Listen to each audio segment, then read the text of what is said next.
Pues la siguiente ponencia con la marca Keiter, la empresa Keiter, nos va a ilustrar José Arboleda, responsable de formación de la empresa, sobre nuevas tecnologías en redes de distrito.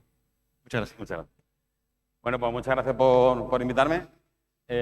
Como han comentado, vamos a hablar de las tendencias en equipos de frío, en clima, en las redes de distrito. Realmente el equipo de climatización, conocéis lo que son. Lo que a lo mejor no conocéis son las redes de distrito, que sí que es algo que ya en otros países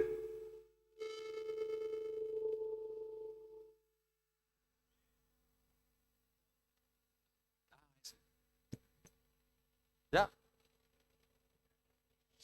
¿Probando? ¿Ya? Perfecto. Vale, pues como comentaba, los equipos de climatización y de frío sí son cosas que conocéis, pero las redes de distrito en otros países ya existen hace mucho tiempo. De hecho, la primera se hizo en Nueva York hace como siglo y medio. Y es algo que ha entrado en España, que ya existe, pero que por fin la normativa la aplica. Bueno, como han dicho, mi nombre es José Arboleda, responsable de formación y proyectos especiales en Keiter. ¿Qué vamos a ver? Vamos a ver cómo ha evolucionado el district heating and cooling, qué tipo de bombas de calor se usan, cómo se ha implantado el district heating en España y la reglamentación, cómo le afecta, porque por fin, como he comentado, el RITE toma el district heating dentro de su método de aplicación. ¿Cómo ha sido la evolución? Bueno, pues al principio era esto, simplemente era una caldera, que realmente se llama district heating porque lo que hacía realmente era calentar, no hacía frío. Una caldera que en una central inmensa quemaba todo lo que había y lo mandaba directamente a las viviendas, pues esto hay que apuntar, ¿eh? Lo mandaba directamente a las viviendas para que se consumiera ese agua caliente. ¿Qué ocurría? Bueno, pues lo que pasaba era que se quemaba de todo. Si veis aquí hay muchas cosas grises, luego las cosas ya empezarán a ser más verdes, y es porque se quemaba lo que hemos contado. Se quemaba carbón, madera, lo que pillaban. ¿Qué ocurría? Que eso, bueno, pues ahora mismo sería impensable hacer ese tipo de potencia o ese tipo de emisiones de CO2 en el ambiente. ¿Qué ocurrió también? Que las temperaturas de impulsión eran altísimas. Se impulsaba a 200 grados, luego se bajó a 100 grados. Si veis, esto del 1G, 2G, 3G, 4G, son las generaciones de district heating. De hecho, ahora mismo estamos ya entrando en la quinta generación. Esto es como los teléfonos. Ya estamos con el 5G en district heating. ¿Y qué ocurría? Que el agua que se impulsaba a 200 grados o a 100 grados, eso cuando va por una tubería tiene unas fugas brutales. O sea, estábamos quemando para climatizar pues, el conducto por donde, la tubería por donde iba el agua. Todo eran fugas, con lo cual la eficiencia era muy baja. Se tenía que quemar muchísimo para que llegara a la vivienda una parte de la potencia. ¿Qué se hace ahora? Bueno, pues ya no se entra a la vivienda, sino que la gran producción, que ya veremos que es bastante más verde, bastante más ecológica de lo que se hacía antes, se queda en la puerta, no entra dentro del edificio, sino que el district heating, si conocéis un poco de electricidad, sabréis lo que es un transformador. Por una parte hay una corriente y luego por otro lado otra corriente, pero no se llegan a tocar, son dos corrientes diferentes. ¿Por qué tenemos lo mismo? Tenemos un agua que transmite la potencia y un agua interna dentro del edificio que es la que realmente climatiza, pero separadas. Son dos aguas completamente separadas. ¿Cómo? Por un intercambiador de placas. Bueno, de placa o multitubular, da igual, pero son dos aguas diferenciadas. ¿Qué más se aplica? Bueno, pues que en la producción, que es realmente donde está la eficiencia, ¿vale? ¿Qué se hace? Pues para empezar se usa un mix de renovables. Usamos siempre bomba de calor, ya el concepto caldera muere, el concepto caldera no se usa, bueno, sí se puede usar, pero no es lo suyo, y usamos tanto la aerotermia como la geotermia. Esa aerotermia, que a lo mejor tenéis en casa, se llama aerotermia, y es cierto, pero la aerotermia no intercambia con el aire, o sea, cualquier máquina que intercambie con el aire es aerotérmica. O sea, nosotros podemos producir ese frío y ese calor con equipos aire-agua o con equipos agua-agua en geotermia. ¿Qué ocurre? Que en la geotermia, por ejemplo, se sube muchísimo los rendimientos, una máquina extremadamente eficiente, y lo que buscamos es, con poca energía, crear mucha. Es lo que hace la bomba de calor, multiplicar. ¿Qué es lo que también hacemos? Otro concepto nuevo que introduce RITE es el de recuperación. ¿Qué es lo que pretendemos? Buscamos fuente de calor residual, otro nuevo concepto que ha introducido RITE, una fuente de calor residual. Cuando vais por la calle y pasáis al lado de un bar que tiene un aire acondicionado, os pega un bofetón de calor, ¿no? Están climatizando dentro en frío, pero fuera están tirando potencia. ¿Y esa potencia dónde va? A ningún lado. Pues eso es una energía residual, una energía necesaria en el proceso, pero que Se pierde. Pues lo que hay que hacer es buscar ese tipo de energías residuales, recuperarlas y redistribuirlas dentro del edificio, o sea, dentro de los edificios. O sea, que la producción no solamente es producción, sino acopiar toda esa energía perdida para poder redirigirlas y reutilizarlas en los edificios. ¿Qué es lo que se pretende? Bueno, por el futuro, la reducción progresiva de la temperatura de operación, esos 200, 100 grados que hemos visto en la distribución de tubería, no puede ser, porque se pierde mucho en fuga, por muy bien que lo aísle. Entonces, lo que estamos pasando ya en District Heating de quinta generación, en el 5G, es a trabajar con muy bajas temperaturas, menores de 50 grados, o incluso con aguas neutras, que lo que hacen es transferir energía de un edificio a otro sin que tengamos pérdidas. Ya ha bajado mucho la temperatura, con lo cual en las tuberías no existen esas pérdidas. Pero claro, lo que decimos abajo, si tenemos una red con baja temperatura, sí que tenemos que tener a alguien que la eleve para climatizar o que la baje para enfriar dentro del edificio. Ya pasaríamos a esta nueva generación, a la tercera y a la cuarta, donde sí que vemos que la generación ya tiene cosas más verdes. Tiene biomasa, tiene aporte solar, tienen excedentes de la industria. La industria tiene muchísimos calores que no van a ningún sitio. Entonces nosotros los podemos aprovechar para redirigirlos, son energías residuales.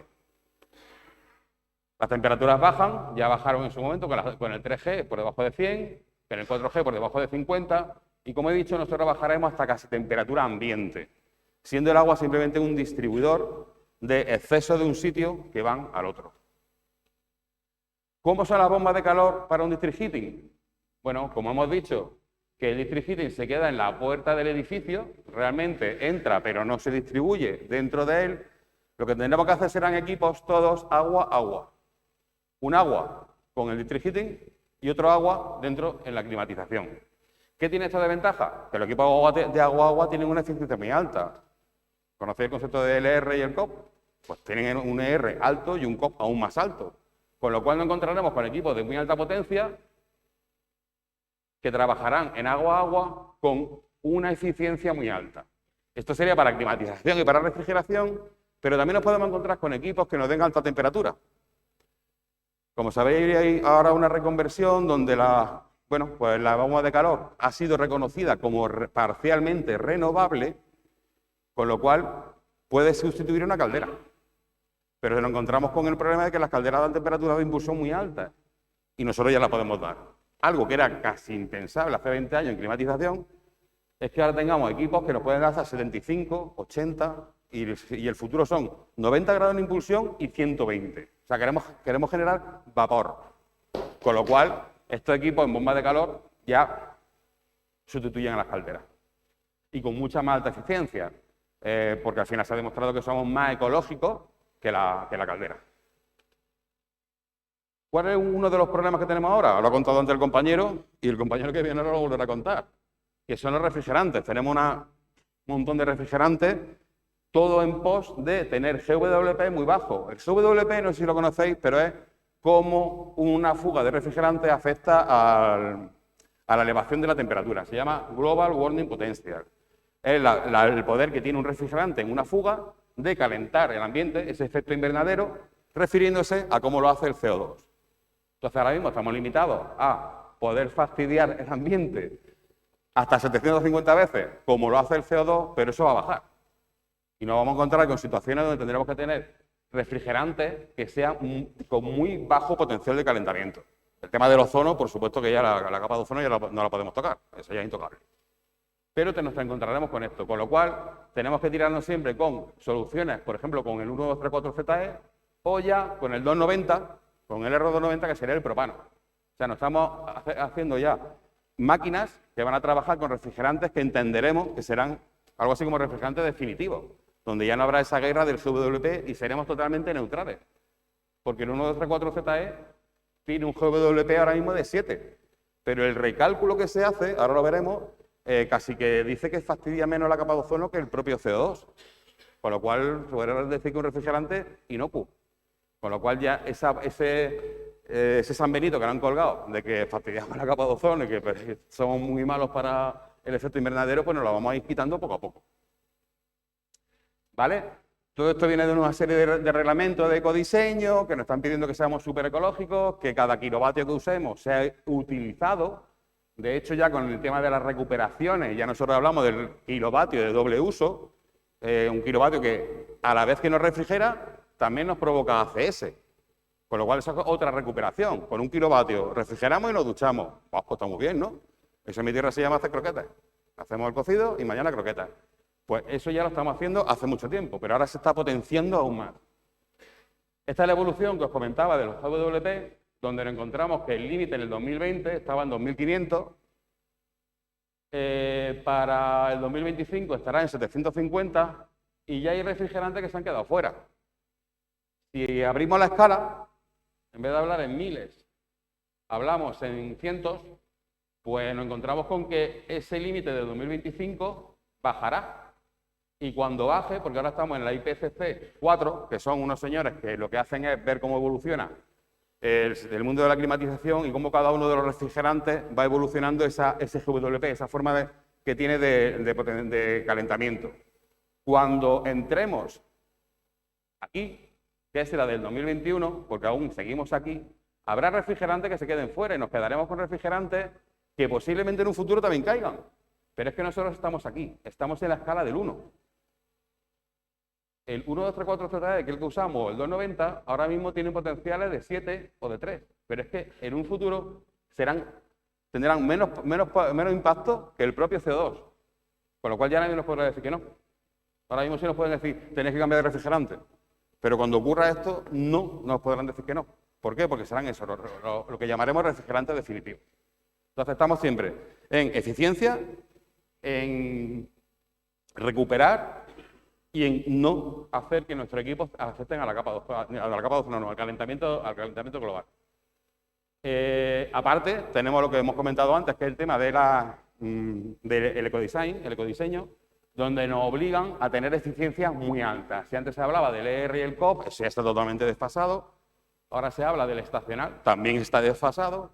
Y ahora se tiene que hablar de ETAs. Esas ETAs se refieren a cómo funciona nuestro equipo en 3 puntos de Europa.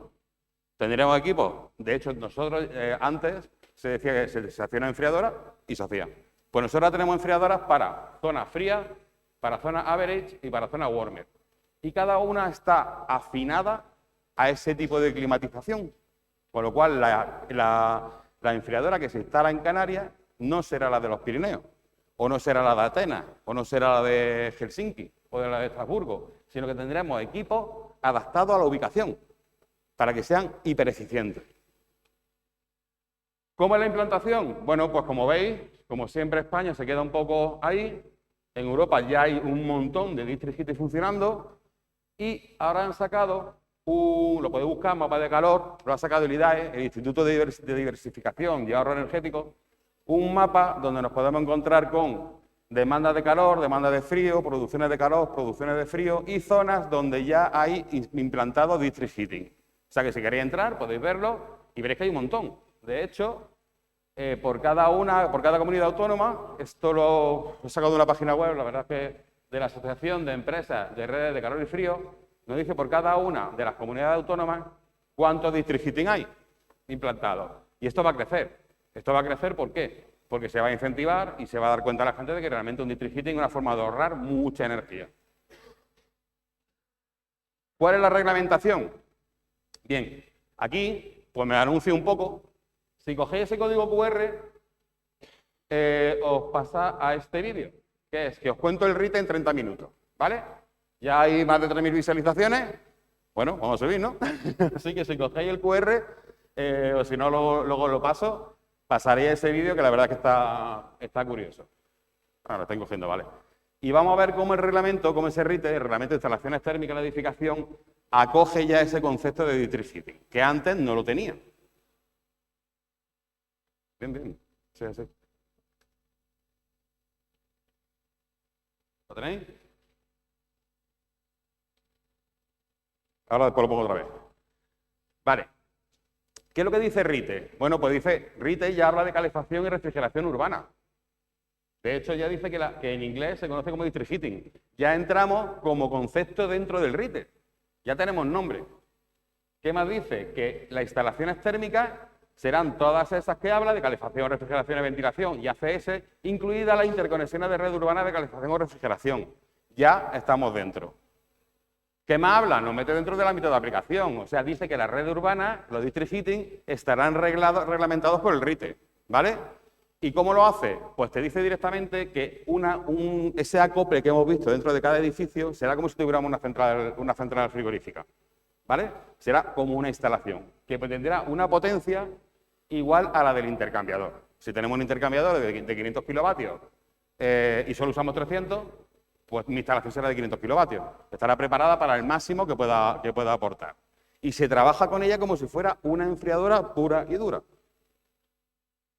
Con esto, pues bueno, me despido. Espero que hayáis por lo menos pillado el concepto de district heating, que ya no es algo que está en el aire, sino que es algo que existe. Y os invito a que me sigáis en LinkedIn y bueno, pues ahí tendréis más información sobre mí y podréis buscar todos esos vídeos que he comentado, que a ver si lo veis. ¿Vale? Y bueno, si tenéis alguna pregunta. Bueno, por supuesto, lo que han dicho todos los compañeros, si queréis trabajar en esto, os vais a hartar. Lo único que tenéis que tener 2 manos y ganas. Pero una cosa, formaros. No vayáis a la calle con el destornillador y el soplete para soldar. Formaros, porque en la calle lo que más os van a pedir, aparte como ha hecho el compañero anterior, actitud, os van a pedir conocimiento. No os van a pedir que seáis el que echa más horas, sino el que lo haces bien. Porque si lo haces mal, tendrás que ir a instalar. Lo harás mal y tendrás que volver a reparar. Lo harás mal y tendrás que volver y perder a un cliente.